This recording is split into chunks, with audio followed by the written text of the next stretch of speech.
وہ شہر محبت جہاں مصطفیٰ۔ نحمدہ و نصلی علی رسول الکریم۔ ایک ساتھی کا سوال ہے کہ ہم نے بعض کتابوں میں پڑھا ہے کہ نبی اکرم صلی اللہ علیہ وآلہ وسلم نے اپنے ایک صحابی حضرت ابو دجانہ رضی اللہ عنہ کو جنات کے نام ایک خط لکھ کر دیا تھا، جسے حرز ابو دجانہ کہتے ہیں۔ تو ہمیں پوچھنا یہ ہے کہ اس خط کی کیا حقیقت ہے، اور اس طرح کا خط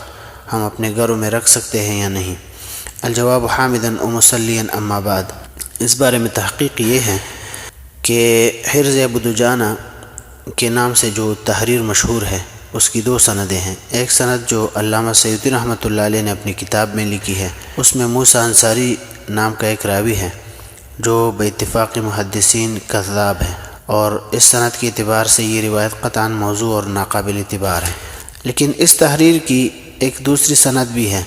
جسے امام بحقی رحمۃ اللہ علیہ نے دلائل النبوہ اس میں نقل کیا ہے۔ اس کا مضمون قدر مختلف ہے۔ اس کی سند کے بارے میں محققین کی رائے یہ ہے کہ اگرچہ ضعیف ہے لیکن موضوع کے درجے کی نہیں ہے، لہٰذا بطور حدیث مرفوع اس خط پر یقین نہیں کیا جائے گا۔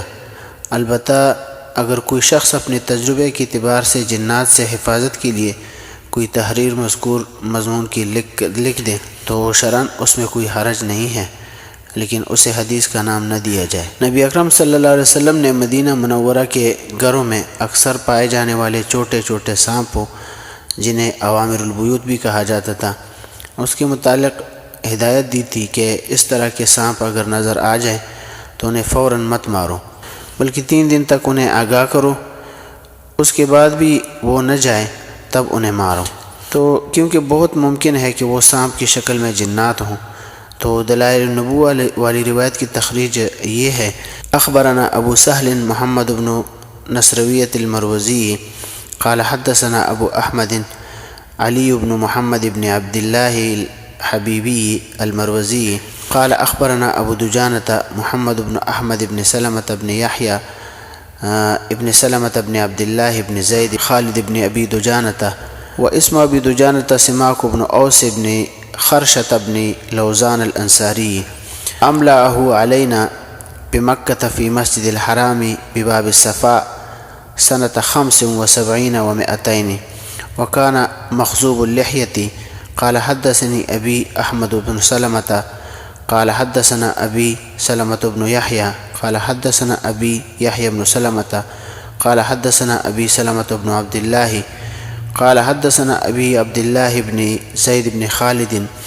قال حدثنا أبي زيد بن خالد قال حدثنا أبي خالد بن أبي دجانة قال سمعت أبا دجانة يقول شكوت إلى رسول الله صلى الله عليه وآله وسلم فقلت يا رسول الله بينما أنا مضطجع في فراشي إذ سمعت في داري سريرا كسرير الرحى ودويا كدوي النحل ولمعا كلمع البرق فرفعت رأسي فزعا مرعوبا فإذا أنا بظل أسود مولي يعلو ويطول في سحن داري فأهويت إليه فمسست جلده فإذا جلده كجلد القنفذ فرمى في وجهي مثل شرر النار فظننت أنه قد أحرقني وأحرق داري فقال رسول الله صلى الله عليه وآله وسلم عامرك عامر سوء يا أبا دجانة ورب الكعبة ومثلك يؤذي يا أبا دجانة ثم قال ائتوني بدوات وقرطاس فأتى بهما فناوله علي بن أبي طالب وقال اكتب يا أبا الحسن فقال وما أكتب؟ قال اكتب بسم الله الرحمن الرحيم هذا كتاب من محمد رسول رب العالمين وصلى الله عليه وآله وسلم إلى من طرق الدار من العمار والزوار والصالحين إلى طارق يترك بخير يا رحمن أما بعد فإن لنا لكم في الحق سعة فإن تك عاشقا مولعا أو فاجرا مقتحما أو راغبا حقا أو مبتلا هذا كتاب الله تبارك وتعالى ينطق علينا وعليكم بالحق إنا كنا نستنسخ ما كنتم تعلمون ورسلنا يكتبون ما تمكرون اتركوا صاحب كتابي هذا وانطلقوا إلى عبدة الأصنام وإلى من يزعم أن مع الله إلها آخر لا إله إلا هو كل شيء حالك إلا وجهه له الحكم وإليه ترجعون يغلبون هم لا ينصرون حامیم عین سین قاف تفرق اعداء اللہ الی آخرہ۔ دلائل النبوہ للبیہقی اور جلد نمبر 7 صفحہ نمبر 118 اور 120۔